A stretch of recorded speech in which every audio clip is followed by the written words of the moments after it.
Kemarin, kita telah menyusuri kisah penuh haru tentang masa kecil Nabi Muhammad SAW yang begitu menggetarkan hati. Kisah kehilangan seorang ibu, Aminah binti Wahab, yang menghembuskan nafas terakhirnya di tengah perjalanan pulang dari Yasrib. Seorang anak kecil yang baru mengenal dunia harus berhadapan dengan duka mendalam tanpa sempat memahami sepenuhnya arti perpisahan.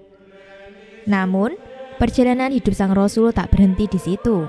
Hari ini, kita akan menyambung kisah luar biasa itu, menyaksikan bagaimana Allah SWT menitipkan Rasulnya ke dalam pelukan kasih seorang kakek yang penuh cinta, Abdul Muthalib, dan kemudian ke dalam penjagaan pamannya yang setia, Abu Thalib. Dari sinilah, babak baru dalam kehidupan Nabi Muhammad SAW dimulai, dipenuhi dengan hikmah, perlindungan, dan pembentukan karakter yang kelak menjadi cahaya bagi seluruh umat manusia.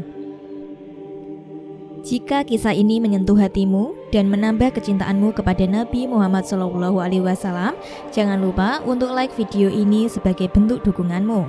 Klik subscribe agar kamu tidak tertinggal kisah-kisah inspiratif lainnya dalam perjalanan hidup sang Rasul. Kami juga sangat terbuka dengan saran dan masukan dari sahabat semua. Tulis di kolom komentar ya, karena bersama kita bisa terus belajar dan menyebarkan cahaya kebaikan.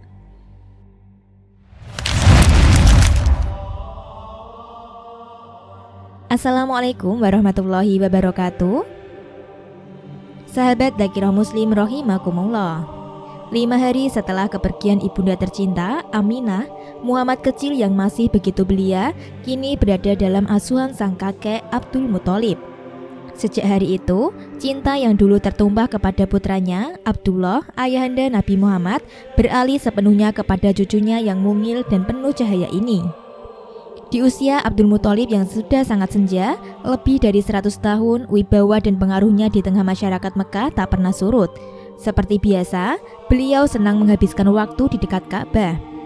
Bahkan, keluarganya pun menyiapkan permadani khusus di bawah naungan Ka'bah, tempat beliau duduk merenung dan memandang rumah Allah.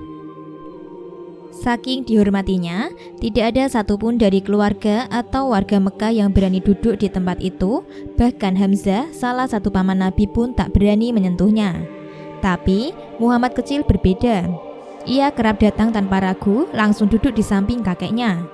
Dan setiap kali paman-pamannya hendak menggeser tubuh kecilnya, sang kakek dengan penuh kasih berkata, "Biarkan dia di sini bersamaku, dia memiliki keistimewaan yang tidak kalian mengerti." Begitulah, setiap kali cucunya ada di sisi, tangan sang kakek tak pernah lepas dari membelai kepala dan punggungnya dengan penuh cinta. Tapi, kebersamaan itu tidak berlangsung lama. Hanya 2 tahun setelah dipeluk kasih sayang kakek tercinta, Muhammad kecil kembali kehilangan. Abdul Muthalib wafat di usia 120, sebagian riwayat menyebut 140, dan tangis pun pecah di keluarga Bani Hashim. Tapi, tidak ada yang lebih pilu dari hati seorang anak kecil berusia 8 tahun yang kini kembali sendiri. Lahir tanpa sempat mengenal wajah ayahnya, menyaksikan ibunya wafat di pelukannya, dan kini kehilangan satu-satunya tempat berlindung, sang kakek yang amat menyayanginya. Begitulah awal kehidupan Nabi terakhir kita. Sejak kecil sudah diuji dengan duka, tapi dari situlah terbentuk jiwa yang luar biasa tangguh dan penuh kasih sayang. Sebuah awal yang pahit untuk sebuah misi suci yang agung. Ketika Abdul Muthalib wafat, kota Mekah seakan kehilangan cahaya, duka menyelimuti seluruh penjuru kota. Sosok pemimpin Quraisy yang penuh hikmah dan wibawa itu telah berpulang. Pasar-pasar ditutup, aktivitas terhenti, dan suasana berkabung meliputi hari-hari penduduk. Begitu dalamnya rasa kehilangan hingga pemakamannya tertunda selama 4 hari karena lautan pelayat yang tak henti berdatangan. Kini, Muhammad kecil yang sudah yatim dan piatu pun diasuh oleh pamannya, Abu Thalib. Sosok paman yang sangat mencintai keponakannya itu mengemban amanah orang tuanya dengan penuh kasih. Tak ada malam yang ia lewati tanpa memastikan sang keponakan berada di dekatnya. Meski keadaan ekonomi Abu Thalib terbilang sulit, cinta dan perhatian tulusnya tak pernah surut. Siapa sangka, sejak kehadiran Muhammad SAW dalam rumah itu, keberkahan pun mengalir. Makanan yang tadinya tidak cukup, kini terasa mencukupi. Keluarga Abu Thalib meyakini ini semua karena berkah dari kehadiran Muhammad SAW. Bahkan, Abu Thalib selalu berpesan, jangan ada yang menyentuh makanan sebelum Muhammad datang. Namun, perlakuan istimewa ini tidak menjadikan beliau tinggi hati. Justru sebaliknya, Nabi Muhammad SAW tumbuh menjadi anak yang paling santun di antara semua. Sikapnya lembut, penuh kasih dan menenangkan. Ummu Aiman yang dahulu mengasuhnya sejak kecil pernah berkata, putra Aminah itu tak pernah berbuat kenakalan seperti anak-anak lainnya. Di suatu pagi yang hangat di Mekah, tampak seorang remaja berdiri diam di ambang pintu rumah pamannya. Matanya sembab dan perlahan air mata menetes membasahi pipinya dan bening. Ia adalah Muhammad kecil, yatim piatu yang sejak lama menyimpan duka dalam diam. Hari itu, Abu Thalib sang paman yang penuh kasih tengah sibuk menyiapkan perbekalan untuk perjalanan dagang bersama rombongan Quraisy. Namun, langkahnya terhenti saat melihat keponakannya berdiri mematung berlinang air mata. Hatinya bergetar, tanpa banyak kata Abu Thalib memeluk Muhammad dengan penuh kasih. Dalam pelukan itu, Nabi muda membenamkan wajahnya, seakan melepaskan semua beban rindu yang tidak terucap, rindu akan kasih seorang ayah yang kini hanya hidup dalam kenangan. Selama ini, Abu Thalib memang tak pernah mengajak Muhammad ikut serta dalam perjalanan panjang. Ia khawatir medan yang berat akan menyulitkan keponakannya. Tapi pagi itu berbeda. Air mata Muhammad seakan menjadi panggilan dari hati. Dengan lembut, Abu Thalib menggenggam kedua pundak keponakannya, menatap dalam ke matanya yang masih basah. Lalu dengan suara yang lirih namun penuh ketegasan, ia berkata, "Demi Allah, mulai hari ini aku akan mengajaknya, aku tak akan pernah meninggalkannya untuk selama-lamanya." Di usia sekitar 9 tahun, atau menurut versi lain 12 tahun, Nabi Muhammad SAW mendapatkan hadiah istimewa dari sang paman tercinta. Abu Thalib mengajak Nabi Muhammad ikut serta dalam kafilah dagang menuju Syam atau Suriah. Sebuah perjalanan luar biasa yang kelak menjadi saksi bisu akan sebuah tanda kenabian.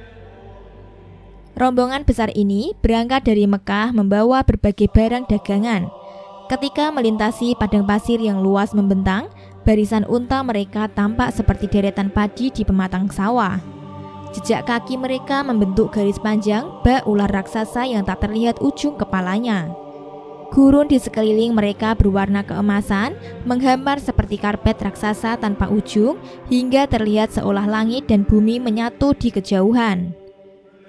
Di tengah panas yang menyengat, Fata Morgana pun menari-nari di cakrawala. Cahaya yang bergetar membuat padang pasir seakan dipenuhi penari halus tak kasat mata. Sebelum memasuki wilayah Pasyar di Sam, mereka beristirahat di Busra, sebuah tempat peristirahatan favorit para kafilah.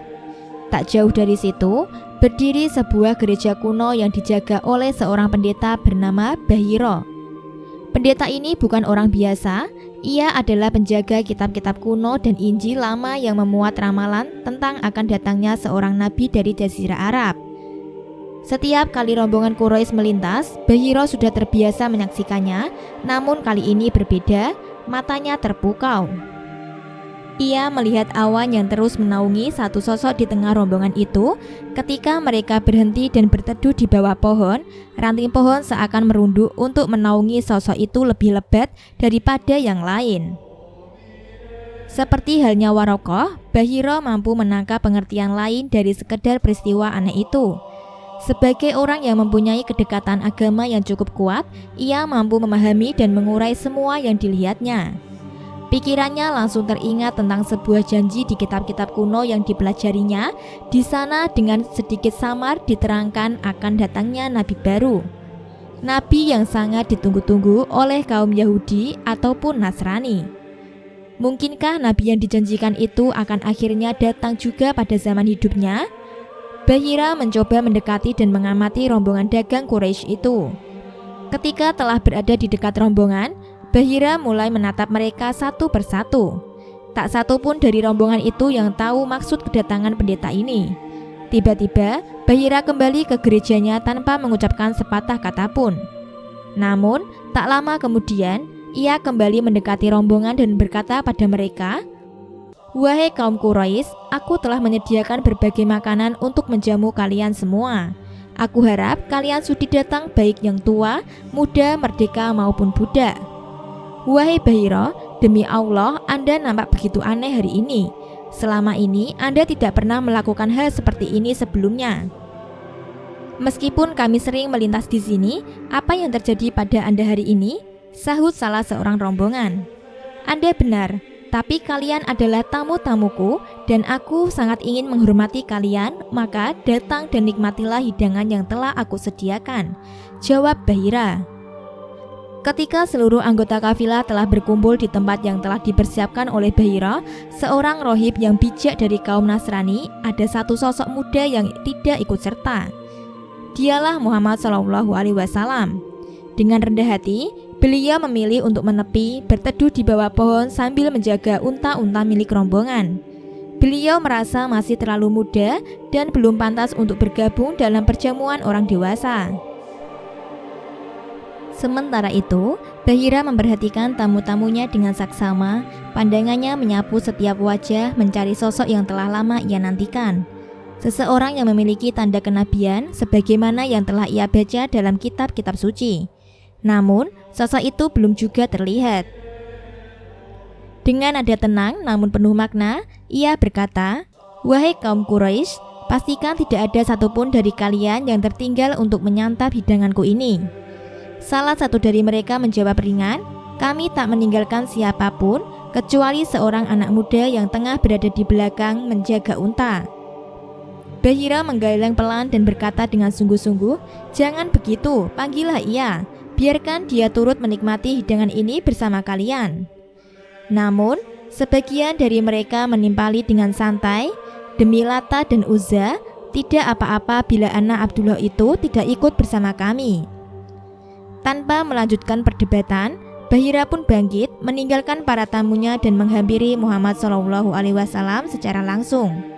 Dengan penuh hormat, beliau diajak bergabung dalam perjamuan. Saat beliau duduk dan mulai menyantap hidangan, Bahira tak bisa mengalihkan pandangannya. Hatinya bergetar, ada sesuatu yang luar biasa dalam diri pemuda Quraisy ini. Usai makan, Muhammad SAW beristirahat di tempat yang agak terpisah. Rasa penasaran Bahira kian memuncak. Ia pun memberanikan diri mendekat dan memulai percakapan. "Wahai pemuda, demi Lata dan Uzza, aku ingin bertanya kepadamu. Jika engkau bersedia menjawab, aku akan sangat bersyukur. Namun, jika engkau tak berkenan, aku tak akan memaksakan." Suatu hari, Nabi Muhammad SAW dengan tegas menjawab, "Janganlah kalian menanyakan apapun padaku dengan mengatasnamakan Lata dan Uzza. Demi Allah, aku sangat tidak suka dengan hal tersebut." Mendengar hal itu, Bahira seorang pendeta terkejut dan segera meralat kata-katanya. "Demi Allah, aku hanya ingin menanyakan hal-hal yang belum aku ketahui," ujar Bahira dengan rendah hati. Lalu, ia pun mulai mengajukan berbagai pertanyaan yang dianggap penting. Setiap jawaban dari Nabi Muhammad SAW membuatnya semakin kagum. Karena jawaban tersebut mengungkapkan bahwa beliau adalah nabi yang dijanjikan itu. Setelah semua pertanyaan dijawab dengan bijaksana, Bahira meminta izin untuk melihat punggung Nabi Muhammad SAW. Betapa terkejutnya Bahira ketika melihat sebuah tanda yang terdapat di punggung Nabi Muhammad SAW. Tanda tersebut yang dijelaskan dalam kitab-kitab kuno adalah stempel kenabian. Hati Bahira pun dipenuhi dengan kebahagiaan karena ia akhirnya bertemu dengan Nabi yang selama ini dinantikan. Bahira lantas mendekati Abu Thalib dan bertanya, "Apa hubungan anak ini denganmu?" Abu Thalib berusaha menyembunyikan identitas sejati Nabi Muhammad SAW, menjawab, "Ia adalah anakku." Namun, Bahira menanggapinya dengan cepat, "Tidak mungkin anak ini adalah anakmu. Ia telah kehilangan ayahnya ketika masih dalam kandungan ibunya." Abu Thalib terkejut mendengar ucapan Bahira dan akhirnya berkata jujur, "Benar, ia adalah anak saudaraku." Bahira semakin penasaran, lalu bertanya lebih lanjut, Apa yang terjadi dengan ayahnya? Abu Thalib menjelaskan dengan hati-hati, ayahnya telah meninggal saat ia masih dalam kandungan ibunya. Seketika itu, Abu Thalib pun mulai bertanya-tanya, bagaimana mungkin seorang pendeta yang baru pertama kali bertemu dengan Nabi Muhammad SAW bisa mengetahui begitu banyak tentang keponakannya, seakan sudah mengenalnya dengan sangat baik. Begitulah sebuah pertemuan yang membawa petunjuk bagi Bahira dan mengungkapkan kebenaran tentang siapa Nabi Muhammad SAW yang sejati. Segera setelah peringatan Bahira, pertanyaan itu langsung hilang dari pikiran Abu Thalib. Cepatlah bawa pulang anak itu, lindungi dia dari orang-orang Yahudi. Demi Allah, jika mereka mengetahui ini, mereka pasti akan menyakitinya. Keponakanmu ini memiliki keistimewaan luar biasa, kata Bahira mengingatkan Abu Thalib. Mendengar pesan itu dengan saksama, Abu Thalib pun segera memutuskan untuk membawa keponakannya pulang ke Mekah begitu barang dagangannya laku, menghindari segala kemungkinan yang tidak diinginkan. Di bulan-bulan haram, sudah menjadi tradisi bagi penduduk Arab untuk mengadakan pesta rakyat di 3 pasar besar, Uqats, Madinah, dan Dzilmajaz. Begitu bulan Syawal berakhir, prajurit dari berbagai suku mulai bersiap untuk menjaga ketat ketiga pasar ini. Para pelaku kejahatan ditangkap dan tindakan mereka dikecam. Larangan perang pun diberlakukan secara serentak. Uqats adalah pasar pertama yang dibuka untuk merayakan pekan raya tahunan. Di bulan Dzulqa'dah, ribuan penduduk Jazirah Arab berbondong-bondong menuju pasar yang terletak antara Mekah dan Thaif ini. Di pasar tersebut, barang-barang dari berbagai penjuru dunia, mulai dari Afrika Timur, India, hingga Persia diperdagangkan. Kain katun, sutra, wol, domba, pedang, perisai, kuda, bahkan budak, semuanya tersedia dengan mudah di sini. Suara riuh pedagang yang menawarkan barang dan makian karena tawaran harga yang terlalu rendah dari pembeli pertama sudah menjadi pemandangan sehari-hari di pasar itu. Aroma kemenyan yang bercampur dengan minyak wangi pengunjung wanita menciptakan bau yang unik, semangat namun memusingkan. Rengean anak-anak kecil yang meminta jajan, disertai suara pekerja kasar yang mengangkut barang, menghiasi sudut-sudut pasar.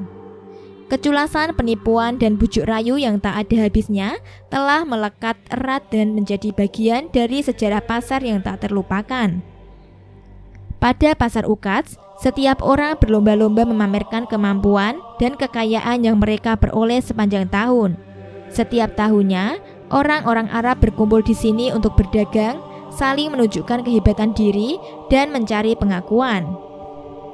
Di pasar ini, mereka yang terampil dalam berkuda bisa memamerkan keahlian mereka di hadapan pengunjung. Tidak kalah seru, para peramal juga ikut meramaikan suasana dengan ramalan-ramalan khas mereka yang memikat perhatian banyak orang. Bagi yang memiliki kekuatan fisik, mereka bisa berpartisipasi dalam pertandingan gulat persahabatan yang membuat suasana semakin hidup. Bagi para pedagang, pasar ini adalah tempat yang sangat menguntungkan. Setiap pengunjung yang lewat akan disambut dengan teriakan keras dari pedagang yang menawarkan barang dagangannya, berharap menarik perhatian pembeli. Bahkan, ketika transaksi gagal, mereka akan melontarkan sumpah serapah kepada calon pembeli dengan nada yang tak terkendali. Namun, dari semua kegembiraan yang ada, yang paling dinantikan adalah Festival Pujangga.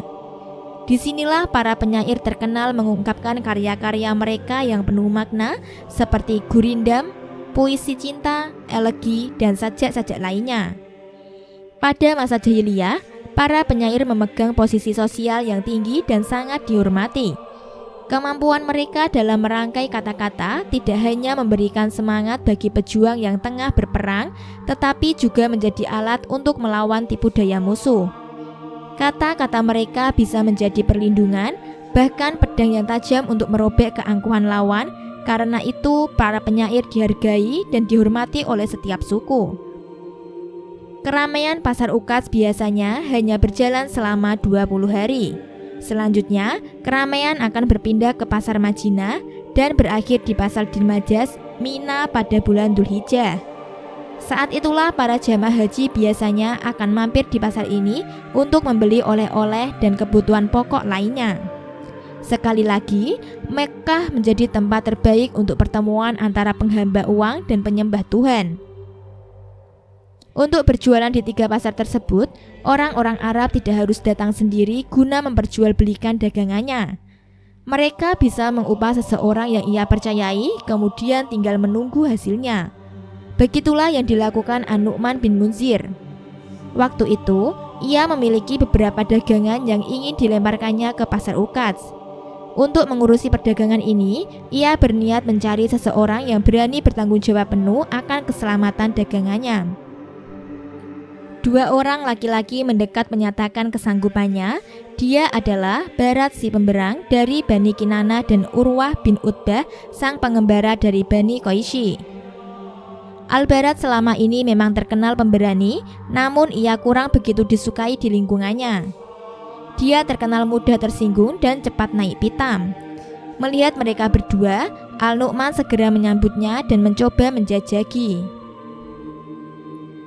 "Siapa yang sanggup mengantarkan daganganku ini ke pasar Uqadz?" An-Nu'man memulai tawarannya. "Aku sanggup mengantarkannya dan aku jamin dagangan itu akan aman dari gangguan Bani Kinanah," sahut Barat seolah tak ingin kehilangan kesempatan. "Tapi yang kuharapkan daganganku aman dari gangguan siapapun," Nu'man menegaskan. Urwah yang mendengar hal itu merasa ada sedikit celah untuk menawarkan jasanya. Ia segera menimpali percakapan itu. "Saya tidak bermaksud menghina. Apakah anjing yang telah dikucilkan itu sanggup mengantarkan dagangan tersebut? Aku akan membawanya. Aku jamin dagangan itu akan aman dari gangguan Bani Syaibu dan Qaisum, penduduk Najd dan Tihama itu. Apakah kamu bisa menyelamatkannya dari Bani Kinanah, wahai Urwah?" sungut Barat. "Ya, bahkan dari semua orang," jawab Urwah tegas. Urwah akhirnya berhasil mendapatkan kepercayaan untuk mengantar dagangan An-Nu'man. Ia pun segera berangkat menuju pasar Uqadz untuk memenuhi janjinya. Sebelum berangkat, ia menyiapkan semuanya dengan baik agar majikan barunya itu tidak kecewa. Di lain pihak, Barat yang gagal mendapatkan pekerjaan itu merasa geram. Jiwa pemberangnya bangkit, namun untuk sementara, ia hanya diam menyaksikan Urwah mempersiapkan barang bawaannya. Barat tak dapat menerima kenyataan ini. Ia terus membuntuti Urwah dan ketika sampai di Zitulal, dia berhasil menikam seterunya itu. Begitu sakit hatinya terlampiaskan, Barat melarikan diri bersembunyi di Khaybar. Namun, pembunuhan yang dilakukan tercium oleh 2 orang laki-laki Bani Qais, As'ad bin Jawin dan Musawir bin Malik. Mereka berdua segera melakukan pengejaran ke Khaybar untuk meminta pertanggungjawaban Barat. Si pemberang dari Bani Kinanah itu dianggap telah menodai bulan suci. Sayang, mereka berdua juga berhasil dihabisi oleh Barat. Ia benar-benar kalap hingga tak lagi mengindahkan larangan saling membunuh di bulan haram tersebut. Setelah persembunyiannya tercium, Barat segera kembali ke Mekah.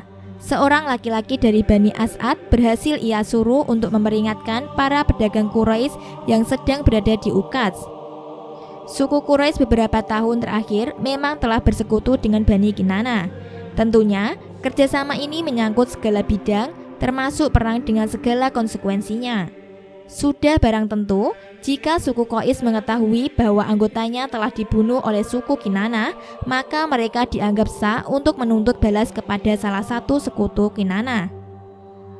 Ketika utusan Barat bergegas membawa kabar ke pasar Uqadz, ia berhasil memberi peringatan lebih dulu kepada rombongan Quraisy dan Kinanah sebelum berita pembunuhan tersebar luas. Mereka pun buru-buru diminta kembali sebab dikhawatirkan suku Qais akan menuntut darah dan kehormatan mereka di padang pasir. Tak pelak, para pedagang Quraisy dan Kinanah yang tengah sibuk berdagang langsung gemetar ketakutan. Jiwa mereka seakan tergantung di ujung pedang akibat ulah gegabah seorang lelaki Kinanah. Namun, mereka tak bertindak sembrono. Dengan tenang dan teratur, mereka satu persatu meninggalkan pasar Uqadz demi menghindari kecurigaan suku Qais. Begitu keluar dari keramaian, mereka langsung memacu tunggangan mereka secepat mungkin menuju tanah haram. Sayangnya, angin tak selalu berpihak. Kabar pembunuhan itu akhirnya sampai juga ke telinga suku Qais. Amarah pun membuncah di dada Amr ibn Malik, sang pemimpin Qais. Harga diri sukunya telah diinjak, darah telah ditumpahkan, maka pasukan pun dipanggil dan persenjataan disiapkan. Mereka mengejar kaum Quraisy dan Kinanah tanpa ragu. Di daerah Nakhlah, rombongan Quraisy dan Kinanah berhasil ditemukan. Tanpa banyak bicara, perang pun pecah. Suku Qais melampiaskan dendamnya, berhasil memukul lawan, namun belum menuntaskan semua kemarahan mereka. Saat petang menjelang, lawan mereka berhasil menyelamatkan diri masuk ke tanah haram, tempat yang tak boleh ditumpahkan darah. Maka, pertempuran pun berhenti seketika. Tapi bukan berarti semuanya usai. Pedang Qais masih terhunus, tanda bahwa dendam belum reda. Mereka bersumpah, perhitungan akan dilanjutkan, tahun depan perang akan kembali berkobar. Tahun berikutnya, bara dendam kembali menyala, dua kubu bersiap mengasah pedang untuk membuktikan kekuatan. Tantangan dari Bani Qais langsung direspon oleh Quraisy yang tak tinggal diam. Mereka segera bergandengan tangan dengan sekutu lamanya Bani Kinanah. Di hari yang telah disepakati, barisan pasukan pun melangkah rapi menuju arena pertempuran. Dari pihak Quraisy, kekuatan terbagi.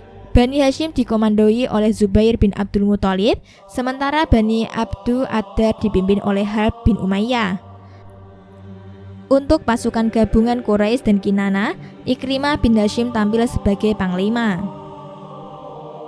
Di sisi lain, Bani Qais sudah lebih dulu tiba di Ukaz. Menanti dengan kesiapan penuh, begitu dua kekuatan bertemu tak ada lagi basa-basi. Perang pun meletus, suasana mencekam, teriakan menggema, pedang beradu, anak panah melesat membelah udara. Darah bercampur debu, tubuh-tubuh berjatuhan, aroma amis menyelimuti medan laga, seolah-olah kemanusiaan terkubur dalam hiruk-pikuk perang. Di tengah kegaduhan itu, Rasulullah SAW yang masih sangat muda pun turut hadir. Namun, perannya pun sebagai prajurit. Beliau ditugaskan memunguti anak panah musuh yang tak mengenai sasaran, lalu menyerahkannya kepada para pamannya untuk digunakan kembali menyerang lawan. Perang berlangsung selama 5 hari, tak ada pihak yang benar-benar menang, tapi kelelahan mulai menggerogoti kedua belah pihak. Kesadaran pun tumbuh, jika pertumpahan darah ini dilanjutkan, yang bertambah hanyalah penderitaan, janda, dan anak-anak yatim. Akhirnya, para tokoh dan pemimpin duduk bersama, perundingan dimulai. Mereka sadar ada jalan yang lebih mulia daripada mengorbankan nyawa demi harga diri dan dendam. Peperangan tersebut akhirnya disudahi dengan sebuah perjanjian damai yang memiliki syarat tertentu. Dalam kesepakatan itu, pihak yang mengalami jumlah korban lebih banyak berhak menerima tebusan sebagai bentuk ganti rugi. Namun, tidak semua korban ditukar dengan tebusan. Hanya mereka yang jumlahnya melebihi korban dari pihak lawan. Dalam pertempuran ini, suku Qais mengalami kekalahan pahit. Mereka kehilangan lebih banyak pejuang dibanding lawan. Sehingga, sesuai kesepakatan, merekalah yang berhak atas tebusan. Denda ini kemudian ditanggung oleh seorang saudagar kaya raya yang juga menjadi komandan pasukan Bani Abdu Ad-Dar, yakni Harb bin Umayyah. Sosok dermawan ini menunjukkan ketulusan luar biasa. Ia bahkan rela menjadikan putranya sendiri, Abu Sufyan, sebagai jaminan atas kesepakatan tersebut. Demikianlah, dengan pengorbanan besar itu berakhirlah pertempuran yang sia-sia tersebut. Perang-perang seperti ini kerap kali terjadi di masa jahiliyah, seringkali dipicu oleh hal-hal yang sangat sepele. Betapa mirisnya, nyawa melayang hanya karena urusan yang tak berarti. Tapi, begitulah kondisi manusia sebelum Allah SWT menurunkan petunjuknya. Hati-hati yang keras disatukan oleh cahaya Islam, dan kesesatan pun terkikis oleh datangnya wahyu dan kebenaran dari langit. Usai reda perang Fijar, kehidupan masyarakat Mekah mulai kembali ke ritme normal. Suasana pasar kembali bergairah, dan para pedagang dari berbagai penjuru mulai berdatangan. Pasar Ukaz yang sempat menjadi saksi pertumpahan darah kini kembali dipenuhi aktivitas niaga. Penduduk Mekah pun kembali memusatkan perhatian pada usaha dan perdagangan demi memenuhi kebutuhan hidup mereka. Dalam suasana ini, datanglah seorang pedagang dari pelabuhan di wilayah Yaman. Ia tiba dengan membawa berbagai barang dagangan, berniat berdagang di Mekah dan sekaligus berziarah ke Ka'bah, rumah suci Allah. Namun, tak disangka musibah menimpanya begitu ia tiba. Seorang tokoh Quraisy bernama Al-As bin Wa'il memborong seluruh dagangannya sesuai kesepakatan yang telah mereka buat. Tapi, setelah barang diserahkan, Al-As tidak memberikan pembayaran sedikit pun. Pedagang itu merasa dikhianati dan dipermainkan, hatinya dipenuhi amarah dan kecewa karena impian manis tentang kota Mekah yang dikabarkan sebagai tempat terbaik untuk berdagang justru berubah menjadi luka yang mendalam. Ketika kedoliman datang dari orang yang dipercayai, betapa pedih rasanya. Seperti itulah yang dirasakan oleh seorang pedagang dari Zubaid. Ia dikhianati oleh Al-As yang licik dan culas hingga haknya dirampas tanpa ampun. Dengan harapan mendapatkan keadilan, ia mengadu kepada beberapa kabilah besar seperti Bani Abdu Ad-Dar, Bani Mahzum, Bani Sahm, dan Bani Adi bin Ka'ab. Namun, alangkah malangnya, bukan bantuan yang didapat, melainkan sikap acuh, bahkan ancaman yang membuat hatinya kian teriris. Lemah dan kecewa, ia menaiki bukit Abi Kubais. Di puncaknya, ia lantangkan suara hati yang tersayat, sebuah seruan yang menggugah langit dan bumi, menggema di tengah kota suci Mekah. Dengan lisan yang fasih, ia berkata, "Wahai keluarga Fir, aku adalah orang yang teraniaya di tanah haram ini. Jauh dari kampung halaman, dalam keadaan berihram, rambutku kusut dan umrahku belum kutunaikan. Wahai kalian yang berdiri di antara Hijr Ismail dan Hajar Aswad, dengarlah, bantulah saudaramu ini. Sesungguhnya tanah suci ini hanya pantas dihuni oleh mereka yang memuliakan akhlaknya, bukan oleh para pengkhianat dan pendosa." Seruan itu menyentuh kalbu Zubair bin Abdul Muthalib. Jiwa mulianya yang penuh semangat keadilan seketika tersentak. Ia segera mengumpulkan golongan Mutayyibin, gabungan dari Bani Hashim, Bani Muthalib, Bani Asad bin Abdul Uzza, Zuhra bin Kilab, dan Taim bin Murrah. Kepada mereka ia berkata penuh semangat, "Apakah kita akan membiarkan kedoliman ini menodai kesucian tanah haram?"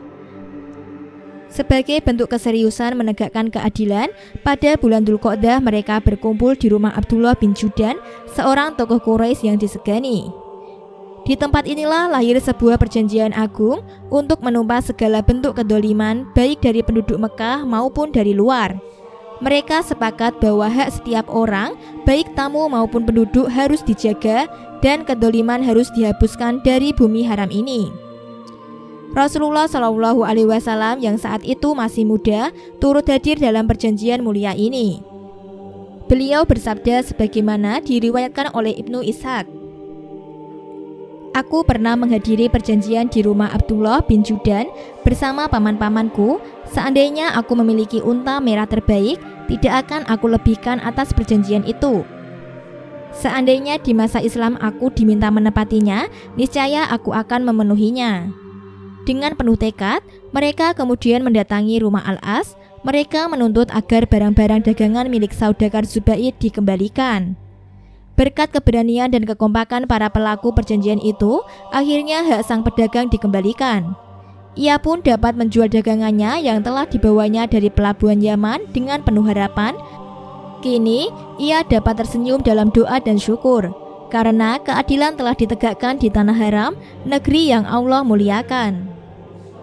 Dalam beberapa tahun terakhir, kondisi ekonomi Bani Muthalib kian terpuruk, seakan berada di jurang yang makin dalam.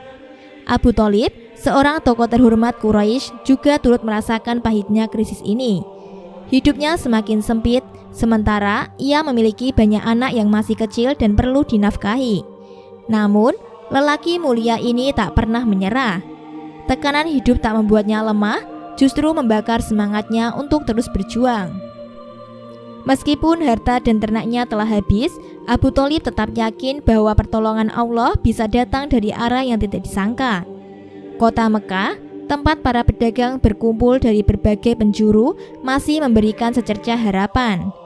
Di tengah himpitan, beliau mencoba membuka usaha kecil sembari terus mengamati geliat perdagangan yang menjadi nadi kehidupan Mekah. Kota ini dikenal sebagai ladang para saudagar sukses yang mampu menembus pasar internasional. Menariknya, di antara para saudagar itu, terdapat pula perempuan-perempuan tangguh yang berdagang dengan amanah dan profesional. Salah satu yang paling menonjol adalah Khadijah binti Khuwailid dari kabilah As'ad, seorang wanita mulia, cerdas, dan kaya raya. Para saudagar ini memiliki pola dagang yang telah teratur. Ketika musim panas datang, mereka bergerak menuju wilayah barat laut Jazirah Arab. Usai musim panas, mereka bersiap menyambut musim dingin dan menjalankan bisnis ke negeri Yaman. Di antara dua musim itu, unta-unta dagang diarahkan ke Palestina dan Syam Suriah.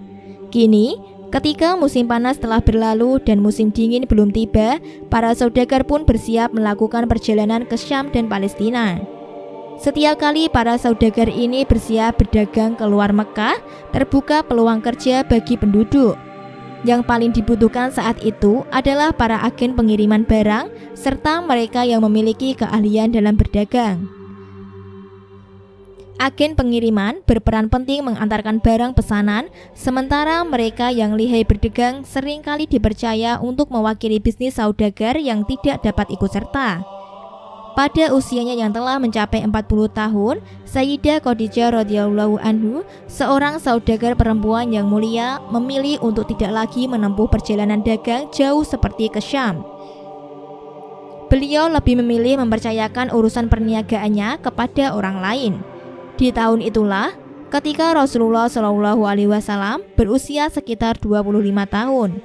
Terdengar kabar bahwa Khadijah sedang mencari seseorang yang dapat membawa barang dagangannya ke negeri Syam. Mendengar berita itu, Abu Thalib, paman Rasulullah SAW yang begitu menyayangi keponakannya, segera menemui beliau.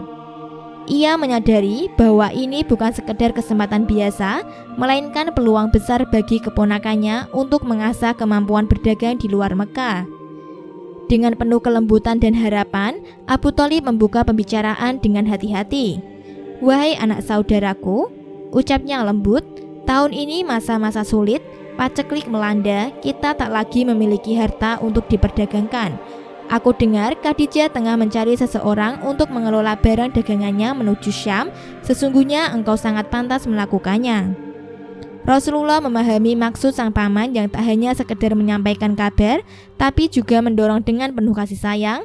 Beliau menjawab dengan tenang, "Semoga Khadijah mengutus seseorang kepadaku." Subhanallah, tak disangka harapan itu segera menjadi kenyataan. Khadijah mengirim utusan khusus untuk meminta Rasulullah membawa dagangannya ke Syam. Pilihan Khadijah bukanlah tanpa alasan. Ia telah lama mengenal pribadi Rasulullah. Kejujurannya, akhlaknya yang luhur, dan kecakapannya dalam berniaga sudah menjadi buah bibir para saudagar Mekah. Sayangnya, cucu Abdul Muthalib ini tidak memiliki modal untuk berdagang sendiri. Namun, Khadijah justru melihat ini sebagai ladang amal dan peluang mulia. Inilah waktu yang tepat untuk membuktikan bahwa kabar yang selama ini ia dengar memang benar adanya. Dengan penuh keyakinan, Khadijah mempercayakan barang dagangan terbaiknya kepada beliau. Meskipun ini kali pertama mereka bekerja sama, ia menaruh kepercayaan sepenuhnya.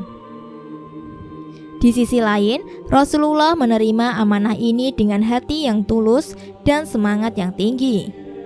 Beliau bertekad untuk menjaga kepercayaan itu sepenuh jiwa dan raga, karena amanah bagi beliau adalah harga diri dan jalan menuju ridha Allah SWT. Dalam perjalanan dagangannya kali ini, Rasulullah tidak sendiri.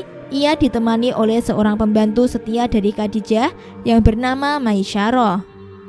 Setelah segala keperluan direncanakan dengan rapi dan matang, mereka pun memulai perjalanan pada malam 14 Dzulhijjah. Bersama rombongan para saudagar lainnya, mereka menempuh jalur melalui Wadi Al-Qura, Madian hingga Diyar Samud. Meski harus menghadapi teriknya padang pasir dan rasa lelah yang menyertai, Rasulullah SAW menjalani perjalanan itu dengan hati yang lapang dan penuh keikhlasan.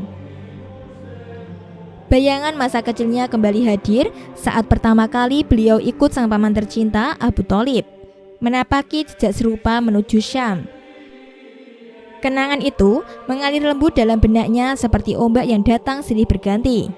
Dulu, Saat Abu Thalib hendak pergi, Rasulullah Shallallahu Alaihi Wasallam hanya bisa berdiri memandangi punggung unta pamannya dengan mata berkaca-kaca. Kini, perjalanan yang dulu hanya bisa dilihat dari kejauhan, ditempuhnya sendiri tanpa kehadiran sosok paman yang sangat mencintainya dan begitu ia cintai. Malam hari di padang pasir menjadi saksi bisu kebersamaan mereka.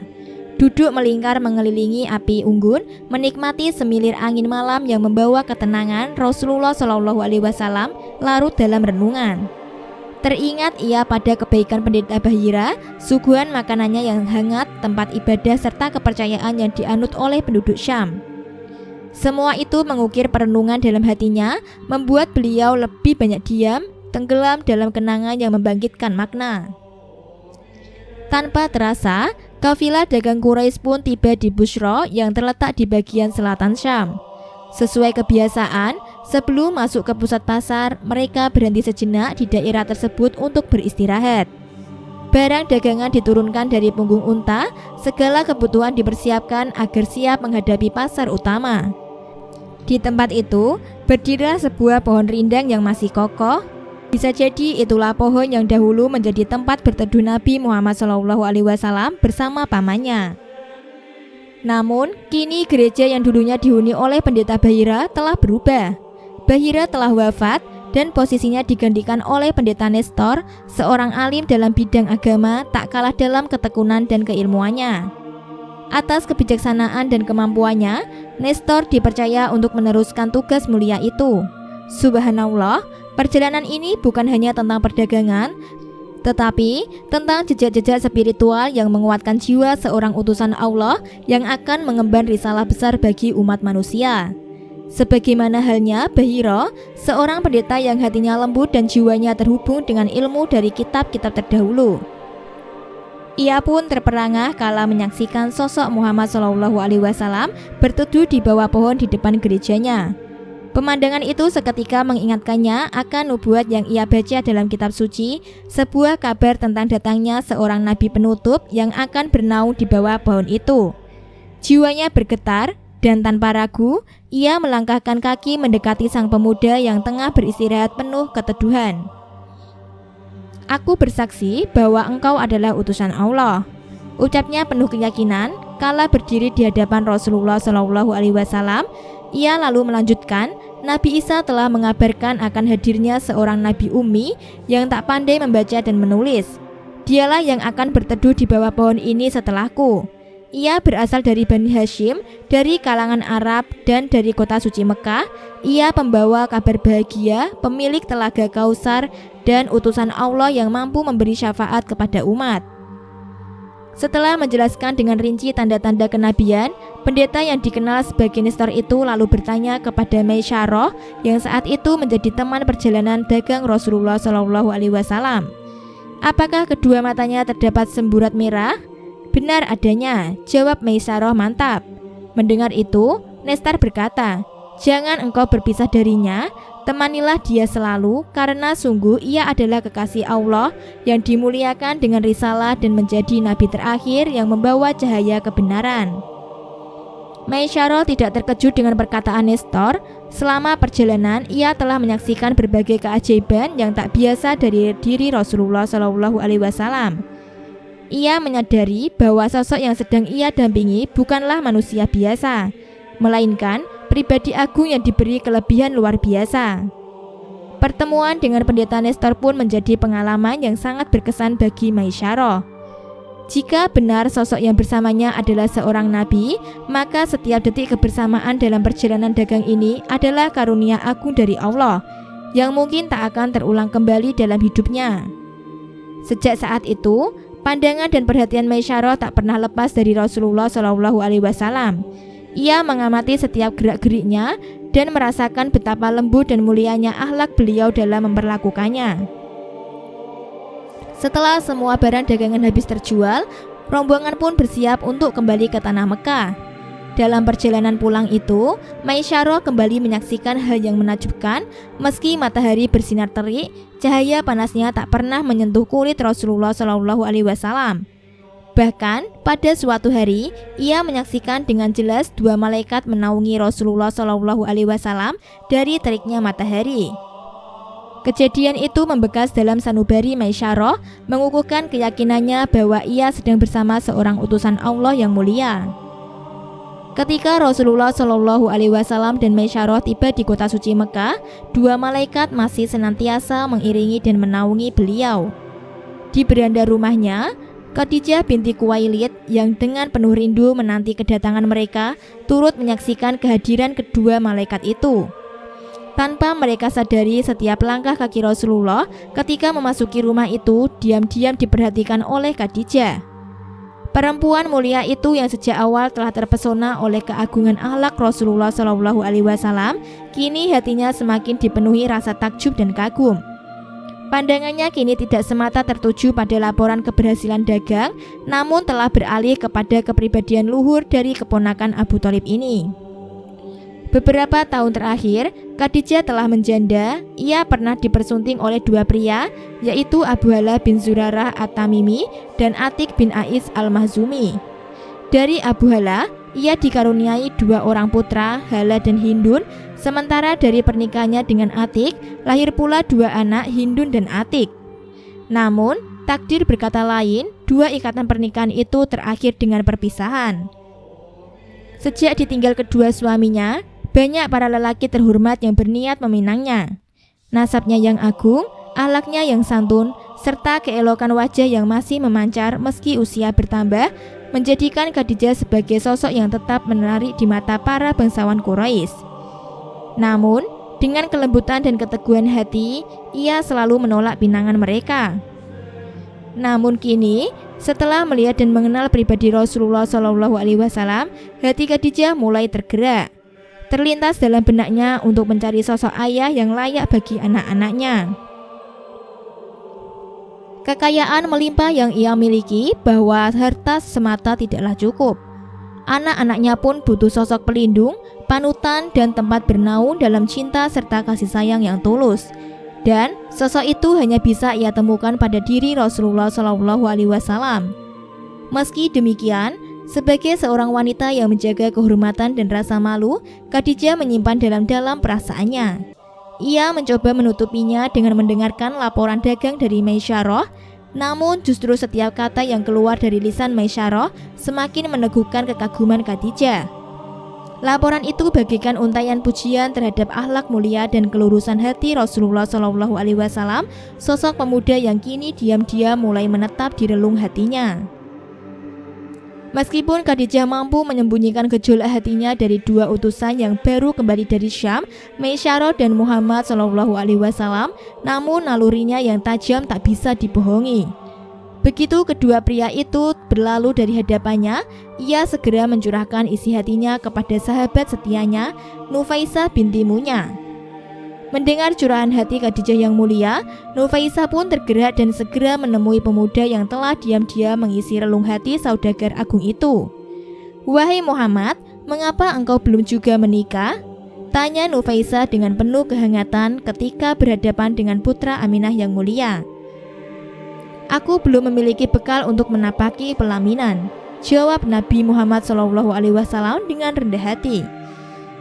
"Bagaimana bila semua itu telah dipersiapkan dan yang melamarmu adalah seorang wanita cantik, kaya dan terpandang, apakah engkau bersedia menerimanya?" ujar Nafisah sambil menatap penuh harap. "Siapakah wanita itu?" tanya Nabi Muhammad lembut. "Dialah Khadijah," jawab Nufaisah dengan senyum penuh makna. Namun Rasulullah SAW tidak tergesa-gesa memberikan jawaban. Pernikahan baginya bukan sekedar ikatan, melainkan momen sakral yang penuh tanggung jawab dan akan mengubah arah hidup seseorang. Dengan ketenangan yang penuh pertimbangan, beliau menyampaikan niat itu kepada paman-pamannya. Setelah musyawarah, keluarga beliau pun sepakat dan mendukung penuh pernikahan suci antara Nabi Muhammad SAW dengan Khadijah, wanita mulia yang telah terlebih dahulu jatuh cinta karena akhlaknya yang agung. Alhamdulillah, sahabat sekalian, telah selesai sudah kisah kita di episode kedua ini, sebuah perjalanan yang menggambarkan betapa besar kasih sayang Allah kepada Nabi Muhammad. bahkan sejak beliau masih kecil. Setelah ditinggal wafat oleh ibunda tercinta Aminah, beliau tidak dibiarkan sendiri, melainkan dipeluk erat oleh kakeknya Abdul Muthalib yang penuh cinta. Dan ketika sang kakek wafat, Allah titipkan beliau kepada pamannya Abu Thalib yang menjaga dengan kesetiaan dan pengorbanan yang luar biasa. Setiap kepingan kisah ini bukan sekedar sejarah, tapi cermin bagi kita bahwa di balik kehilangan selalu ada pelukan rahmat dari Allah Subhanahu wa Ta'ala. Dan bahwa orang-orang yang ditakdirkan hadir dalam hidup kita bisa menjadi jalan kasih-Nya. Insya Allah, di episode selanjutnya kita akan menyelami lembaran baru yang tak kalah indah dan penuh makna. Kisah pernikahan Rasulullah SAW dengan wanita mulia dan solihah Sayyidah Khadijah radhiyallahu anhu.